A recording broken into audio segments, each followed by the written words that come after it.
Hi everyone, I'm Leo, and today I'm gonna show you a little bit of how I like to use modular synthesizers and the type of music that I like to play and make. I guess you could say it's something like modern progressive metal. I don't know, I'm really bad at labeling these things. I'm gonna go through 3 styles of patching that I feel work well for my creative process and what I want to express with my music. These are some of the sounds we're gonna make today.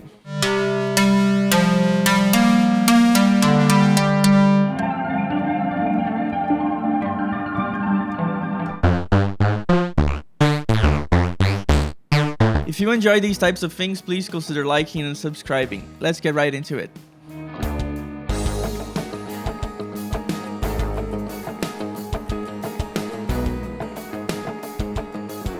So for this first style of patching, I'm gonna use a stochastic sequencer, and stochastic, from what I understand, is random based on probabilities and rules. So this module lets me set the probability for each note happening, like C, C sharp, D sharp, etc. And then lets me set the probability for each note duration and also probability for rest happening. So what I'm gonna do is I'm gonna sync it to the BPM of the hypothetical song that we're making. Let's say that our song is at 110 BPM, so I'm gonna use Pamela here to sync it.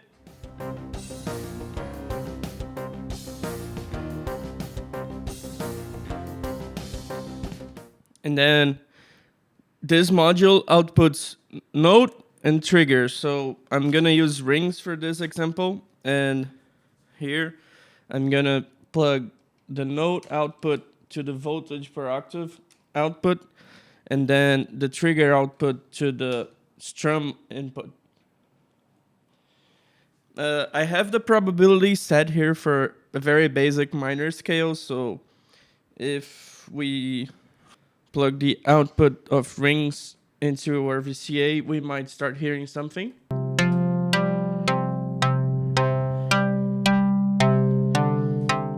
So let me change the note values, randomization.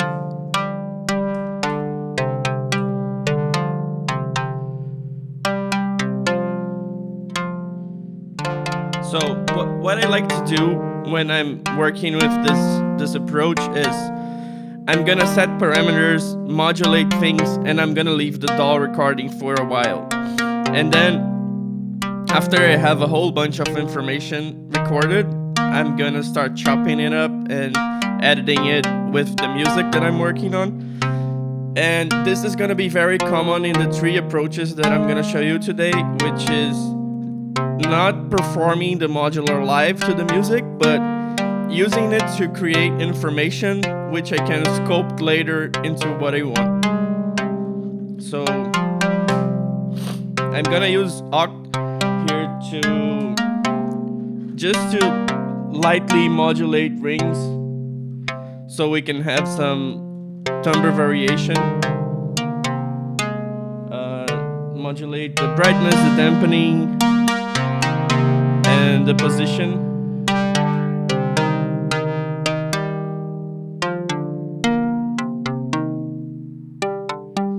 So while I leave the DAW recording, we can have some like shift in the timbre, so we have more frequency information to work with.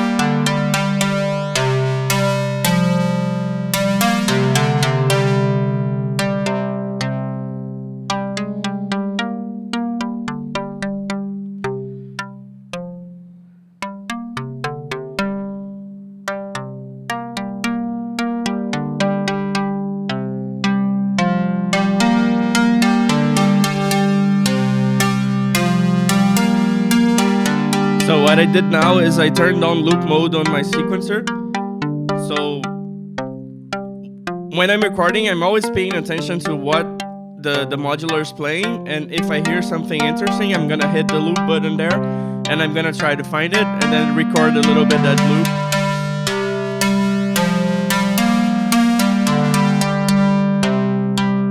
And then you can have like the timbre variations with the modulation here. Maybe I can increase the speed of the modulation.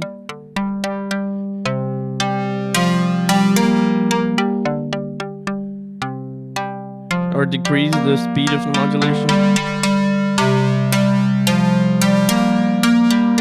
then I'm gonna turn off loop and let it go free again. And maybe I'm gonna change some of the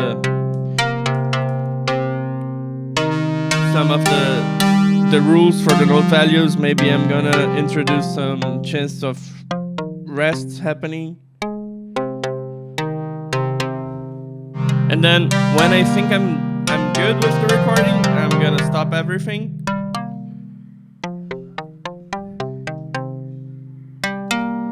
Unplug my VCA, stop recording. And then I'm gonna go to the DAW, and now I'm gonna show you an example from the song I did a recent playthrough here on the channel that features these three techniques very, very heavily. So let's jump into the DAW and go into that song session. This is something that I recorded and captured from the modular, and then I edited on top of the song, 105 BPM. I did the whole process, synced the sequencer and everything. So let's hear it.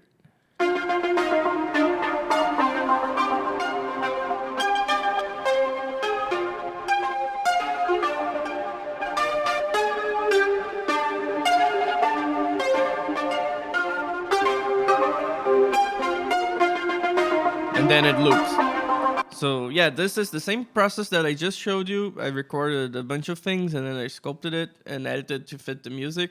But this is a lot more pros. There's delay, there's some distortion. I copy and paste the section to another track and then change the pitch an octave higher, so it sounds like this.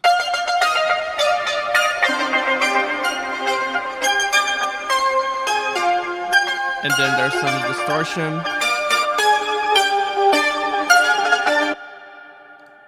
And yeah, so let's hear it in context. It might be loud.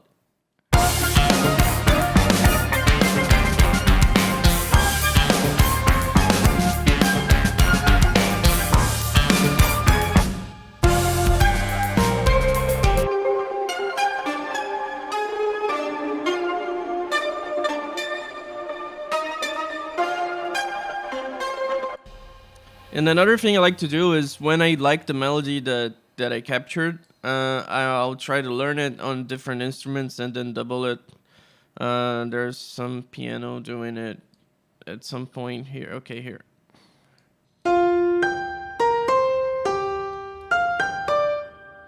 It's doubling the modular.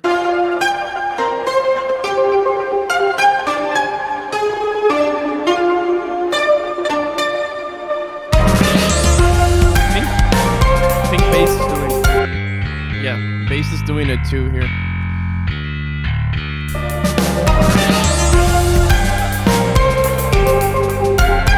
So yeah, with this method, what you do is you let the modular synthesizer run, and then you look for inspiration on what it creates, and then you build on top of that, and you can get some really cool results with that. So for this method, what I'm gonna do is I'm gonna get a melody. It can be pre-sequenced or totally random. I don't really care about the melody. I just care that it's in key. So I have cells here that's gonna be doing some notes that it's gonna be, let's say that it's in key, and then we're gonna sync it with PAMs, and we're gonna send that to rings, and then we'll go from there. I'm patching gates with different timings to cells, so the notes change a little bit more, not randomly, but not totally straight. And then I'm gonna send the CV to rings again, and the gate to strum. And we can already start hearing something now.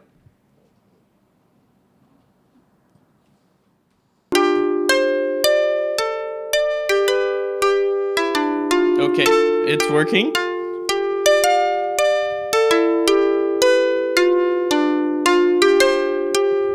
Maybe we can change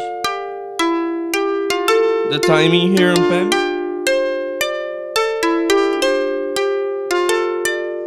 Okay. What I'm gonna do now is I'm gonna split this output in two, and I'm gonna send one to my VCA and another one through my pedals.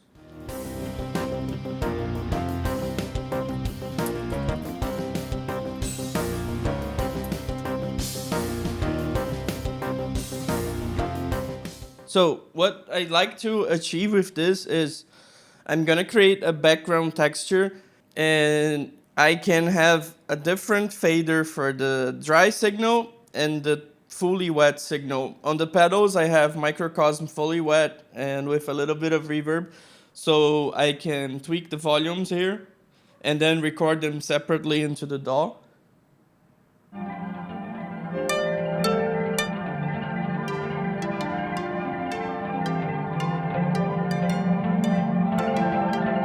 And then while it's recording, I can play around with the parameters.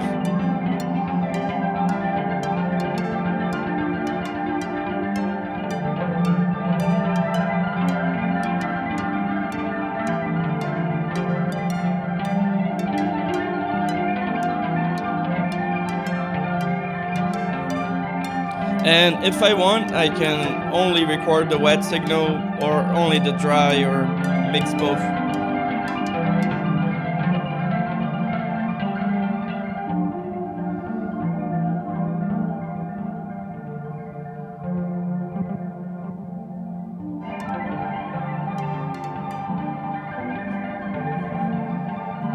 And by recording them separately, you can have control over what you do with each one inside the DAW. So let's stop everything now. We can go back to the DAW now so I can show you the example I have from that song. We have this section of the song here. Let me play it to you first.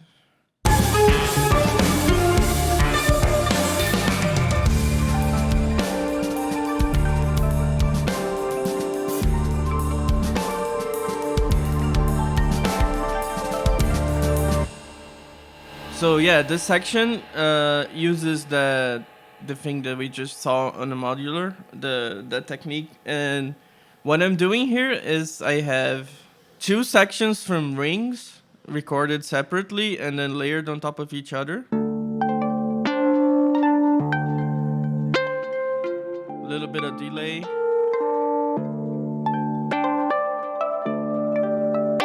And then another one more to the right.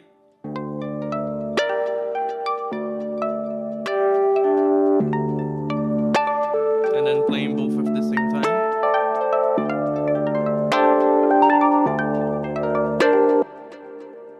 And then on top of that, we have the recording from the pedals, mostly microcosm. A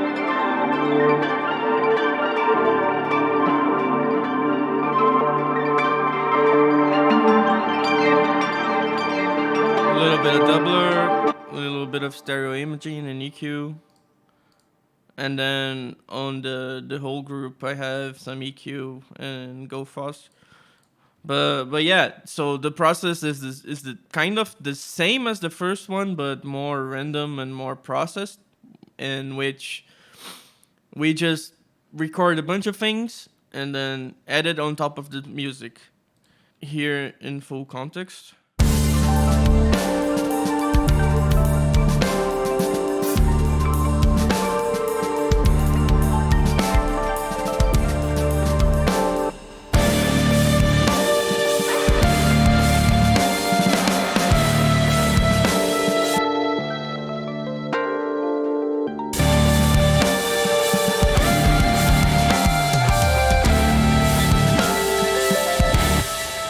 On the top here, I have the same lines as these, but I just did some band splitting here because from the sequencing and patching I did with rings, I extracted this low note from it. So I just split the bend so I could have this separately.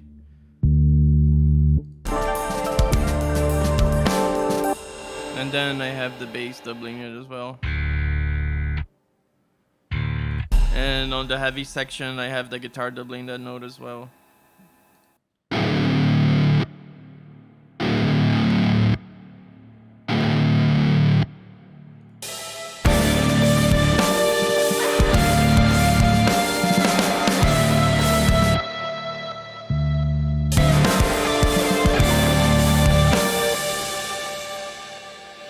But yeah, from this section, you can see here at the end of the session, this is the whole block of information I recorded. And then I edited this from this recording.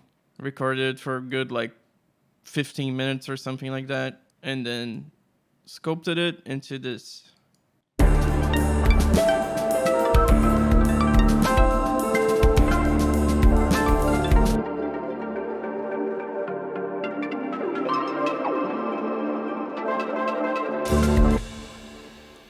So yeah, what I wanted to achieve with this technique was some background ambience, background textures, and some random movement just to tickle the brain a little bit.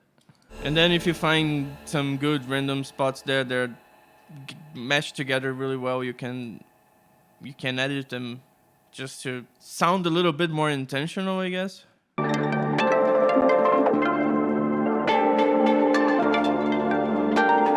I you can hear I got this from this whole block of recording. I really enjoyed this very small movement here. You can hear it in more parts. Yeah, it happens here as well. So yeah, I really like that small motif, and then I just sprinkled it on top of the whole kind of random recording. So yeah, this is how I created this part. Okay, so for this third method, it's a little bit different, but at the same time similar to the other ones, in the sense that this one isn't random at all. This one we're gonna hard sequence things, and I use this one usually when I come up with a cool riff on the guitar that I want to double with the synths. I'm gonna write the guitar riff down and turn it into MIDI and then put it on a DAW. And with this nifty case that I use here, I have a really cool MIDI integration with the DAW. The case is plugged into the PC via USB, and then I'm sending MIDI from the DAW into the case, and then we can get note and gate and also the mod wheel voltage from it. So let's patch a very simple subtractive voice to use with this.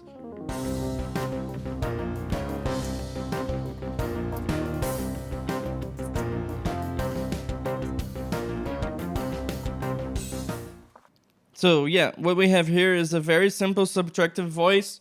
I'm sending the note information from the MIDI from the DAW to the volt per octave input from my VCO. I'm sending the gate to an envelope generator just off screen here, and sending the saw output from my VCO to my filter, which is the Bessel Ikari, I don't know how to say it, and sending the envelope to the VCA CV input. So yeah, we can start already hearing sound, so I'm gonna lower the octave.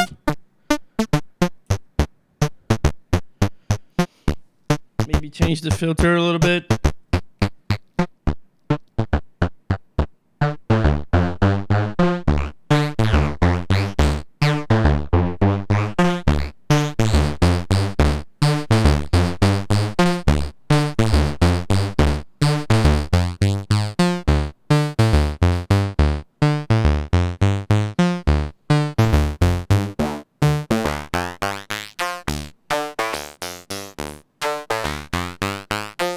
I'm gonna stop the MIDI here for a second just so we can talk about this. So the process here is kind of the same of the others, in the sense that I'm just gonna record a bunch of this riff. I'm gonna play around with modulation, filters, octave, and when I feel I've had enough, I'm gonna throw it in the session and we'll go from there. We're gonna edit and sculpt that information from there. So let's see what we can do with this here. We can play around with the filter.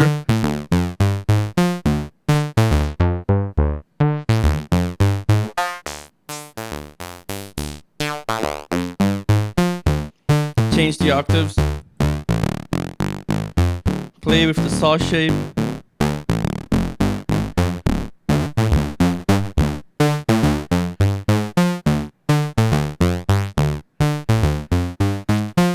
Of course, you can do a lot more with this. I'm just going with very simple patches just for showing you how the process works. And then when you do this on your own, you can go crazy with modulation. So let's do something here. Let's just throw oct on everything and see what happens.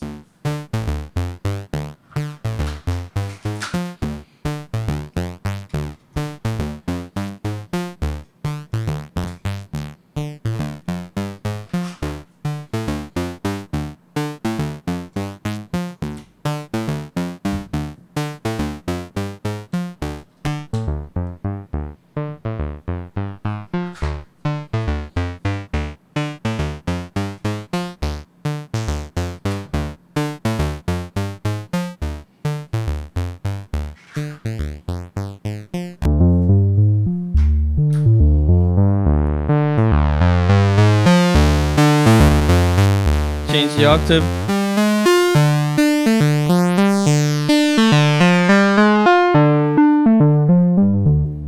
We can record a bunch of this, edit it down, and then show it in the session. So let's go to the DAW and see what's gonna happen in the session there.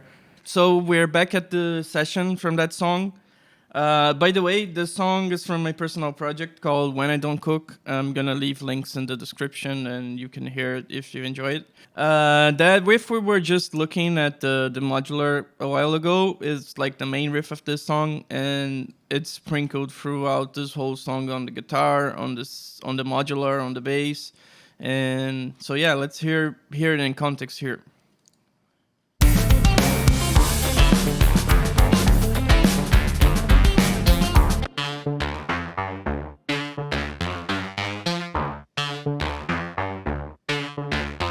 So yeah, just like I said, this is a whole bunch of this riff that I recorded. You can hear it here.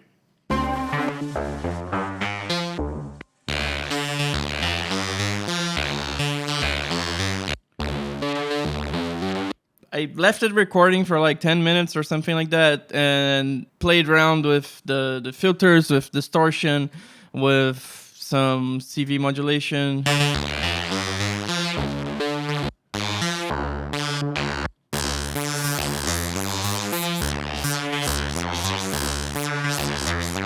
And then from this huge chunk of recording, I edited it down and then put it where I think it was needed.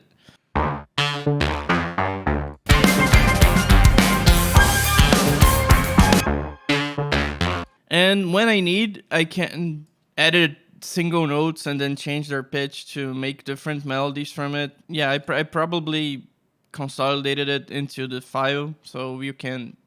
It isn't showing here, but yeah, I picked different notes from a single one to make a small fill to bring it down to the next section.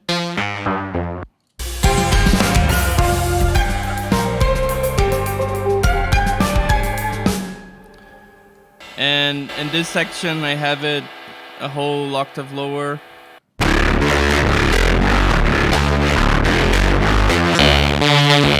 With a bunch of distortion, and it's also being doubled by the guitar. No, there's no guitar here, but there's bass.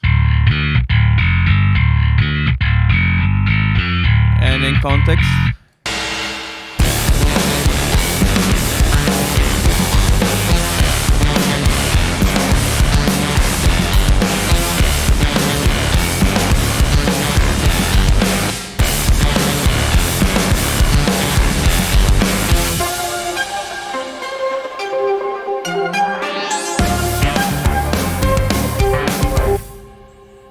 So yeah, this was the last technique that I was gonna show today, and yeah, this one is really useful if you want to double other instruments and just hard sequence melodies. And yeah, it's pretty fun, and you can experiment with a bunch of different effects, filters, chorus, distortions, and sculpt it down to what you need and make it work. These are some of the ways that I like to use modular synthesizers in this kind of music that I make, which is a more guitar-oriented progressive metal thing. And I'm not saying they're the best ways to do it, but these are some of the ways that work for me. And synthesizers, especially modular, they are like a world of possibilities. You can do pretty much anything with them. So I encourage you to experiment and find your own cool ways to do it and share them with me. Let me know in the comments if you use synthesizers in your music and how you do it, because I really love watching how other people work in their creative processes. And if you enjoyed this video, please consider liking, subscribing, and hitting the notification bell. It really helps the channel and I really appreciate it. So yeah, thanks for watching. I'll see you on the next one. Bye!